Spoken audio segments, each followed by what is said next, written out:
Magandang araw, Bayang Pilipinas.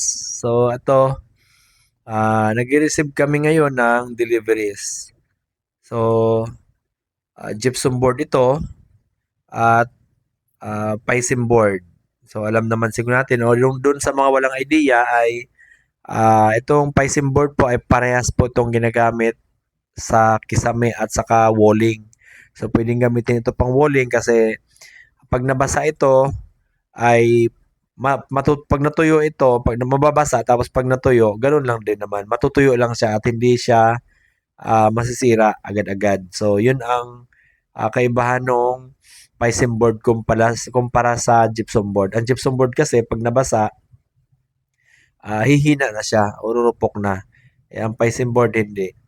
Pero ayan, parehas po ang application niyan. Pwedeng gawing pang selling, pwede rin gawing walling ang gypsum board at saka Paisim board.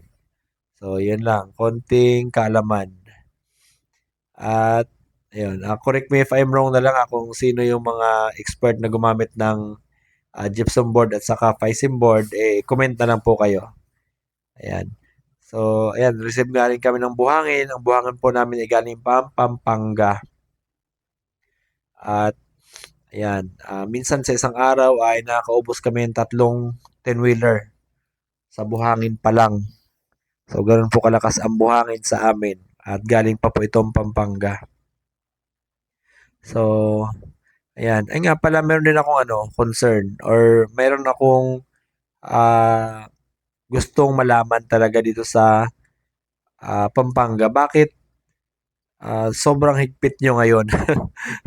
Opo. Kasi may 10-wheeler po kasi kami, may mga truck kaming malalaki na gusto namin mag-deliver sa Pampanga kaya lang hindi kami nakakapasok dahil kailangan pa mag-permit sa San Fernando para makapasok sa kanila. So, pag may mga product po kaming dala doon ay hindi po nakakapasok yung 10-wheeler dahil kailangan po ng permit. Hinahanapan po kami palagi ng permit pag pumapasok kami doon. So, nalilimitahan po ang deliver namin pagdating doon. Sa mga laking truck lang naman, pag 10-wheeler lang naman ang pumapasok doon.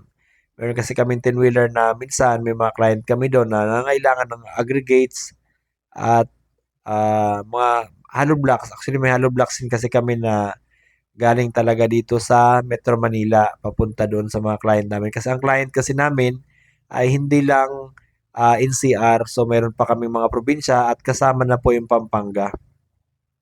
So, paki-comment na lang po bakit yung mga papasok na material tulad ng hollow blocks, aggregates, ay sinisita dyan sa Pampanga. Wala naman akong masamang intensyon doon. Gusto ko lang malaman. So, napakahigpit po kasi nung patakaran nila kapag baguhan ka doon sa area nila at nahuli kang walang sticker ay titikitan ka nila. So, walang excuses doon. Hindi natin alam, may mga iba-iba kasi ang ordinansa eh.